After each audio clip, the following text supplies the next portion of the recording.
Chapter 6 continued. The next morning was hazy and thick with the remnants of last night's storm. I sat at the breakfast nook, staring blankly ahead as I stirred my coffee.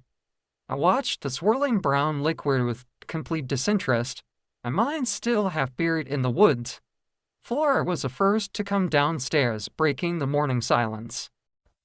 Good morning, She said gently, heading over to the pot and pouring herself a fresh cup. I looked up at her, forcing a small, tight smile, before going right back to groggily stirring my mug. She walked over, sat down directly across from me. Reaching out, she placed her hand over my wrist, rubbing it soothingly. Her soft, cool hand instantly seemed to awaken my senses. Silently prompted me to stop stirring my spoon.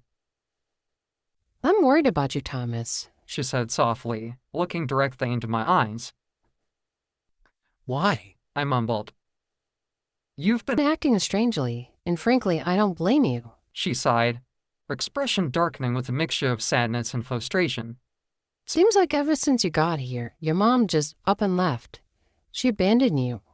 I mean, you are an adult after all, but still, family still needs to stick together, especially during the rough times. She squeezed my wrist gently. She and I had a bit of a talk before she left. We thought it would be best if you stayed here with me for a little while. I just scoffed at her, refusing to meet her eyes, and took a deep sip of my coffee. A strong, smooth brew slid down my throat, and I allowed a soft, contented sigh. For a fleeting second, I thought about commenting on her bruised eye and split lip, the violent marks Jean left on her face, but I decided against it. I took another long sip of coffee before finally responding. I'll be fine. I lied. Aunt Flora let out a heavy sigh, deep concern and growing frustration. I don't think you are, Thomas. Her statement made me instantly cringe.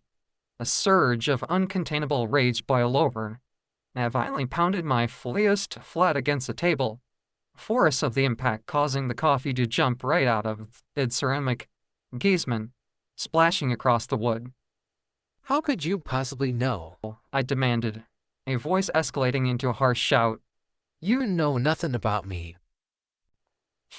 Her eyes looked deeply hurt. She reached across the damp table, trying to touch my hand again in a soothing manner, but I quickly pulled away and stood up, turned on my heel, heading straight for the front door. Thomas. She began, her voice bleeding. I stopped at the threshold and looked back at her, but said absolutely nothing. Shaking my head in bitter silence, I turned the brass knob, pushed the door open, and left the house in a brisk cave of my own anger. The atmosphere drizzled lightly as I walked down the narrow driveway, the cold mist hitting my face, my hands dug deep into my pockets, my eyes fixated heavily on the road ahead. After a while, I stopped, walking for a moment, only to suddenly realize where I had wandered. Towering trees loomed high above the skyline. A thick, gusty haze slithered out from the base of the timber, blanketing out the forest floor. I stopped right in front of a broken, rusted sign hanging limply from a low branch. Danger. Timber falls. Swift currents and deadly undertows. Keep off cliffs. I looked at the perimeter of the woods, scanning the intriguing, menacing structure of nature before me. Low, jagged branches arched around the entry of the forest like skeletal ribs, where all natural light became completely obsolete, swallowed by a pitch-black abyss of the shady forest.